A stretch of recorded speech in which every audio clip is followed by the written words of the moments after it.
Hello my dear warriors, आप सभी का स्वागत है हमारे चैनल में the path breaker group. My name is Vijay Mehar and today I am bringing a funny tricks to remember 25 parts of Indian constitution.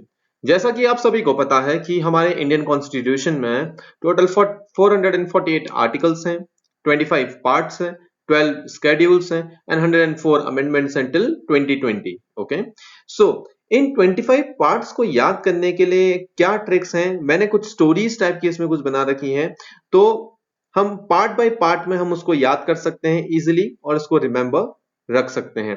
Okay, सो आगे देखते हैं आपके लिए इसमें क्या है। So part 1 two part 4A इसको कैसे याद रखेंगे उसके बारे में बात करते हैं। तो लाइनें कुछ इस प्रकार हैं। यूनियन ने सिटीजन से पूछा, फंडामेंटल राइट्स और डीपीएसपी की पावर मिलने से अपनी फंडामेंटल ड्यूटीज तो नहीं भूल गए। ठीक है, अब इस लाइन में क्या है, यूनियन से आप part 1 union and it's territory को याद कर सकते हो, सिटीजन से part 2 citizenship, fundamental rights part 3 fundamental DPSP directive principle of state policy part 4 fundamental duties part 4A।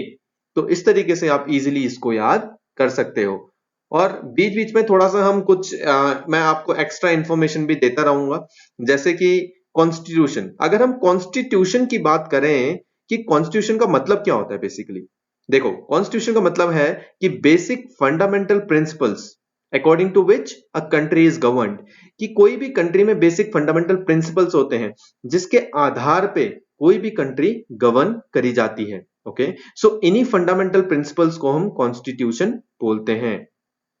और हमारा कॉन्स्टिट्यूशन बनने के लिए टोटल कितना टाइम लगा? 2 years 11 months and 17 days। How much? 2 years 11 months and 17 days, इतना time हमारे constitution को बनने में लगा। और ये लीगली एनफोर्स कब हुआ था? ये हुआ था लीगली एनफोर्स रिपब्लिक डे के दिन। सो कौन सा दिन है? 26 ऑफ जनवरी। कौन सा ईयर? 1949 और 1950? 1950। गुड। ओके, सो अब हम बात करेंगे पार्ट 5 टू पार्ट 7 के बीच में कौन कौन से आता है। अब इसमें लाइन क्या है? नहीं तो अब देखो, थोड़ा सा ना इसमें आपको कनेक्ट करना पड़ेगा कि मैंने कैसे बनाया। यूनियन ने सिटीजन से पूछा, फंडामेंटल राइट्स और डीपीएसपी की पावर मिलने से अपनी फंडामेंटल ड्यूटीज तो नहीं भूल गए। उसके बाद बोलता है, अगर भूल गए हो नहीं तो 5 चांटे यूनियन और 6 चांटे स्टेट्स लगाएगा। ठीक है, तो इसको ऐसे याद कर सकते हो, नहीं तो 5 चांटे यूनियन एंड 6 चांटे स्टेट्स लगाएगा। अब यूनियन से हो गया आपका द यूनियन, स्टेट से हो गया आपका द स्टेट्स पार्ट 6। ठीक है, और पार्ट 7 क्या है? States in the part B of the first schedule which is repealed by 7th amendment. अब जो पार्ट 7 है ना, उसको ऑलरेडी रिपील कर दिया गया है। दैट मीन्स ये अब एग्जिस्टिंग नहीं करता, it is not existent. Okay,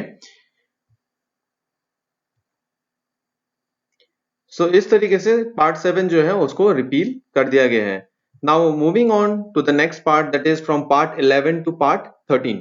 अब इसमें क्या है line? Union and state relation अच्छे होने चाहिए ताकि फाइनेंस एंड प्रॉपर्टी बांटकर ट्रेड एंड कॉमर्स किया जाए इंडिया में। ठीक है, यूनियन एंड स्टेट रिलेशन अच्छे होने चाहिए ताकि फाइनेंस एंड प्रॉपर्टी बांटकर ट्रेड एंड कॉमर्स किया जाए इंडिया में। अब पार्ट 11 क्या है? ये बताता है relation between the union and states, union और सेंट्रल और स्टेट्स के बीच में क्या रिलेशन है उसके बारे में बताता है। पार्ट 12 बताता है फाइनेंस, प्रॉपर्टी, कॉन्ट्रैक्ट्स और सूट्स, इन सब से रिलेटेड जो भी प्रॉब्लम होती है वो पार्ट 12 में डील होती है। पार्ट 13 में क्या होता है? पार्ट 13 में जितना भी ट्रेड या कॉमर्स, जितना भी हमारा जो व्यापार होता है with in the territory of India, मतलब कि इंडिया के बाउंड्री के अंदर, वो सब जो भी उससे रिलेटेड बातें होती हैं, एक्सपोर्ट इंपोर्ट जो भी चीजें हैं, वो सब किसमें? पार्ट 13 में आता है।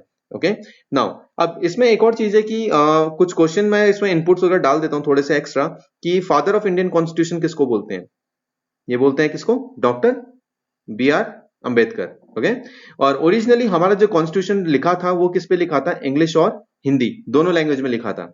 ऑलराइट, एंड ये चीज तो आपको पता ही है कि इंडिया का जो कॉन्स्टिट्यूशन है that is the longest constitution in the world. Correct है ना? तो इसके बाद हम बात करेंगे पार्ट 14 से लेके पार्ट 17 तक। इसमें कुछ लाइंस इस प्रकार हैं। यूनियन स्टेट सर्विसेज जो बनाई हैं ट्रिब्यूनल्स ने, जब इलेक्शंस हुए थे उसमें special provisions for certain classes बनाए थे, क्योंकि लैंग्वेजेस बहुत हैं इंडिया में। ठीक है, तो इसको इस तरीके से याद कर सकते हो। तो पार्ट 14 किसके बारे में बात करता है? Services under the union and states. ठीक है, यूनियन और स्टेट्स में जो सर्विसेज हैं उनके बारे में बात करता है पार्ट 14। पार्ट 14 ए किसके बारे में? Tribunals. Part 15 elections. Part 16 special provisions relating to certain classes. हमारे इंडिया में अलग अलग क्लासेस हैं, राइट? डिफरेंट क्लासेस हैं, डिफरेंट लेवल्स हैं उनके, जैसे scheduled tribe, scheduled I mean like backward classes, OBC, ST, एससीज। तो इनके बारे में जनरल क्लास, फिर अदर और भी जो भी क्लासेस हैं सबके बारे में यहाँ पे डिस्कशन किया जाता है पार्ट 16 में। Part 17 is all about languages. Okay, part 17 किसके बारे में है? लैंग्वेजेस के बारे में है। Alright, so apart from this now I will give you some more information. और इंफॉर्मेशन ये है कि जो कॉन्स्टिट्यूशन था हमारा, ये हैंड रिटन कॉन्स्टिट्यूशन था, इसको हाथों से लिखा गया था। ठीक है, तो हाथों से किसने लिखा इसे? इनका नाम है mister Prem Behari Narain Raizada. Okay, PREM, Prem Behari, BEHARI Behari, Narain NARAIN Narain, Raizada RAIZADA Raizada. Okay, इन्होंने अपने हाथों से बढ़िया कैलीग्राफी में ये कॉन्स्टिट्यूशन लिखा था। ओके, और ये पब्लिश कहाँ हुआ था? हमारा कॉन्स्टिट्यूशन पब्लिश कहाँ हुआ था? ये हुआ था देहरादून में। ओके, और अभी जिस जिस टाइम पे वो चीज लिखी थी, उसी टाइम से इसको, इस पूरे कॉन्स्टिट्यूशन को जो कॉपी है उसकी, उसको पता है किस में रखा गया है? उसको एक स्पेशल हीलियम फिल्ड केस में रखा है। और कहां पे रखा है? लाइब्रेरी। कौन सी लाइब्रेरी? पार्लियामेंट ऑफ इंडिया में लाइब्रेरी है, वहां पे रखा गया है। ठीक है, सो हीलियम से क्या होता है कि जो इसके इंक है या पेजेस हैं वो बिल्कुल सेफ रहते हैं, वो खराब नहीं होते। ऑलराइट,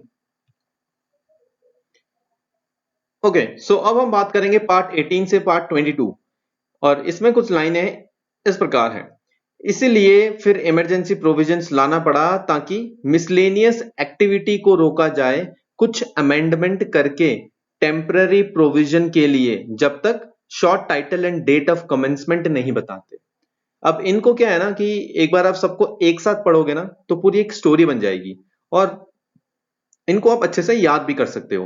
पार्ट 18 किसके बारे में बताता है? Emergency provisions. इमरजेंसी में हमारा national emergency, financial emergency, constitutional failure, इन सब के बारे में उसमें बात कर लेते हैं। बाकी जो भी मिसलेनियस एक्टिविटी है वो ना पार्ट 19 में।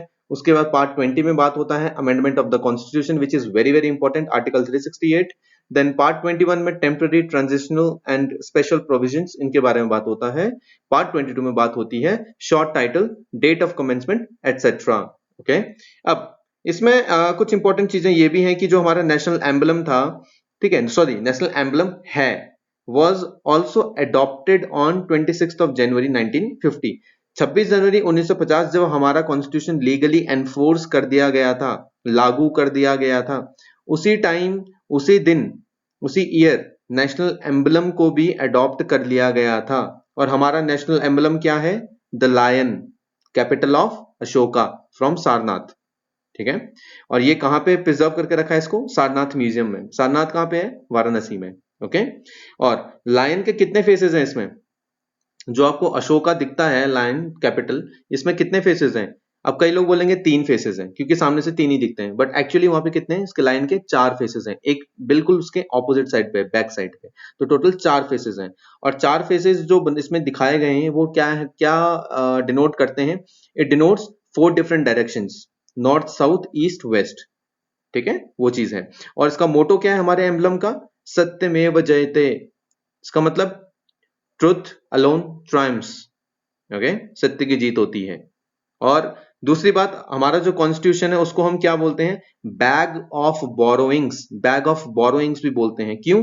बिकॉज ये क्या है, we have adopted many provisions from other countries.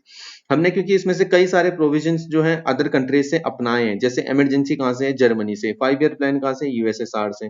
तो इस तरीके से हमारा जो कॉन्स्टिट्यूशन है वो एक मिक्स्ड कॉन्स्टिट्यूशन है। Okay, so here we come up like with the end of this video. और ये पार्ट कुछ इसमें टोटल आप गिनोगे, हालांकि पार्ट 18 से 22 तक यहाँ पे लिखा रहा है, बट जो पार्ट उसमें अलग अलग हैं, जिसमें ए है, 4A, ठीक है, उसको भी काउंट करना है। पार्ट 4, पार्ट 4A, वो भी एक पूरी काउंटिंग में आएगा तो टोटल मिला के टोटल 25 है, और पार्ट 7 को तो ऑलरेडी रिपील कर दिया गया है। ठीक है, अगर हम यहाँ पे इनको देखें, जैसे पार्ट्स ऑफ इंडियन कॉन्स्टिट्यूशन में, अब पार्ट 1, पार्ट 2, पार्ट 3, पार्ट 4 है, इसको आप ऐसे काउंट करना 1 2 3 4 5 6 7, और इसको काउंट मत करना क्योंकि ये तो रिपील कर दिया ना, अब ये एग्जिस्ट नहीं करता है। तो 8 9 10 ऐसे करके फिर आप इसे काउंट करोगे, टोटल किसमें टोटल काउंटिंग कितनी आएगी 25। तो टोटल कितने पार्ट्स हैं इंडिया में, इंडियन कॉन्स्टिट्यूशन में 25 पार्ट्स हैं। Okay, so my dear warriors, by this I come up with the end of this video. I hope you like the tricks. कुछ भी आपके कमेंट्स हो, सजेशन हो, वो आप अपने हमारे कमेंट सेक्शन में आप मेंशन कर देना, and I would love to reply that. I wish you all the very best and stay safe, stay happy. Bye bye guys.